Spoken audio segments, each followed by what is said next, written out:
Hi. Firstly, I want to thank each and every one of you who came to PD on Friday. If you want to get better, actually, I'll keep it on me. If I want to get better as a teacher, then getting on the spot feedback from all of my peers in the course of just a few hours, that's gold. I heard a lot of good stuff. I observed a lot of good stuff. And of course, I'm a little disappointed in myself because a couple things I think I did that I could do better. Um, and we didn't get to all the slides, and the slides at the end are some of the most important. So I'm going to share my screen. At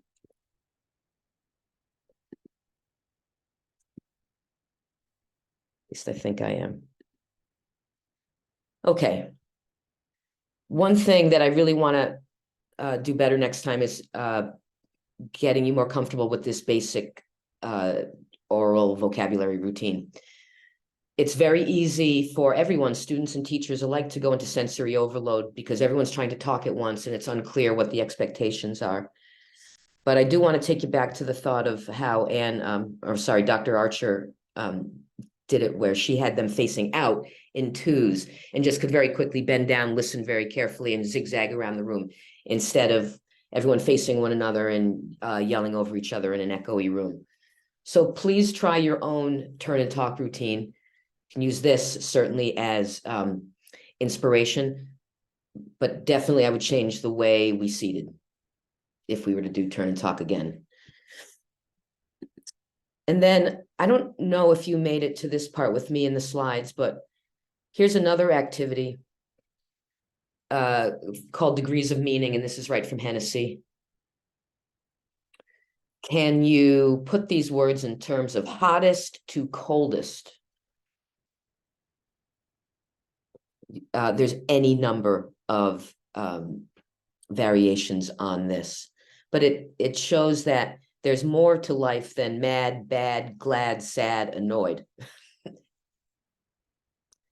Slide 20 has one of the hits of last year and this year, the so-called Fagus cards, Fagus meaning to eat. We made these in science class.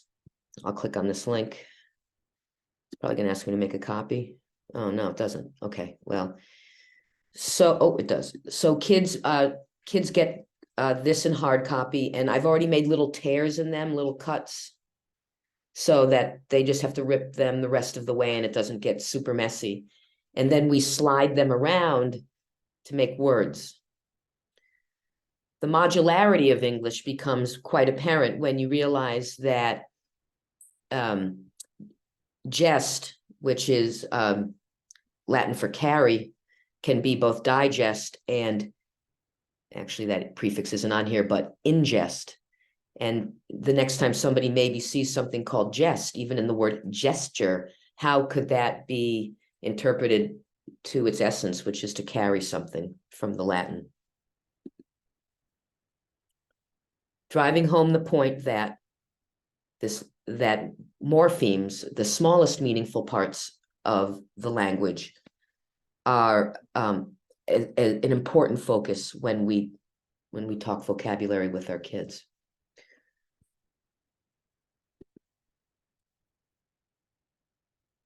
I get into specifics here when you consider word choice. We don't have to read that. Then I get into morphology on this slide. If a student can quickly recognize the meaningful parts of a word, they will struggle less with pronunciation and word recognition. For example, if a student knows what tele and meter mean, they won't struggle with the meaning or pronunciation of a word like telemetry, even if they've never seen it before. They've seen the parts. And if you know that the prefix a means without, and the suffix ity turns an adjective into a noun, a word like amorality will be less of a problem. Over 55% of words in English are Latin-based. And when in science classes, I would say that percentage is much higher. Okay, another major win from last year happened to be Mr. Hurley and I and our focus on Latin and Greek roots in the only section of English 9 that Jim had last year. Latin and Greek root study gives insight into the connotations of your vocabulary words. So here is that list. I love this document. This is what we did. These are all affixes, prefixes. Here's some common roots.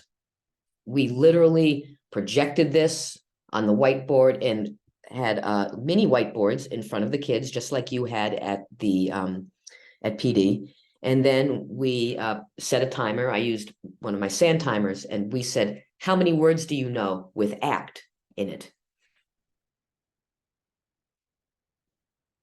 Right? So just look at this list right there in the slides that we didn't get to in the PD. Actually, I'm going to go back to that document. I'm just going to scroll down it slowly so you can look at it. It's just as basic as putting them up on the board and saying, we're going to do this one and this one, maybe 5 a day. Sometimes we did more, sometimes less. And the kids just wrote them on their whiteboards. Maybe they worked in teams by table. Maybe they worked solo, but we timed it. And we sought to outdo one another and get words that their seatmates did not.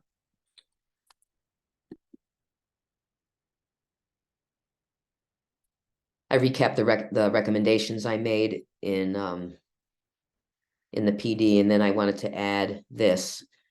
Some people want to assign many vocabulary words, whatever many may mean to you, but know that if you go over 10, it's overkill. I would recommend even smaller than that. I would recommend it almost like a word of the day, meaning 5 words a week. And if you need help choosing those words or thinking how you may want to tier them, let me know and I'll help you with that, or somebody else certainly could. More of my philosophy because I can't help it. And then finally, and I think this was maybe the major win of the whole thing, was the kids. And my parting gift is that please involve your students or Link Crew students, whomever, in as many parts of this process as possible, from the choices of the words to the word art. That's an entirely different conversation. Teaching, co-teaching, whatever. You saw that they could do it all. That student who led the phonemic awareness activities, the reversals and the substitution and deletion of the phonemes, that student learned that how to do that activity, that isolation of phonemes, in 30 seconds. It would be completely easy for any of us at any time to bring a phonemic awareness activity to the kids. And all of you are ready to do that. I didn't show this to you in the presentations, but this is what that book that they were reading out of looks like.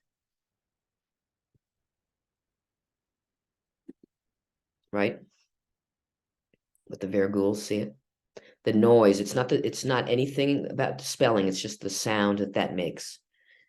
For example, fin, say fin. Instead of I, say right? Okay.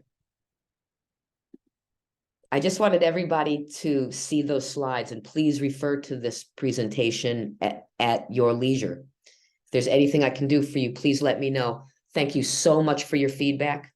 I hope this helped you think of more things that you could do on Monday or whenever you're watching this video.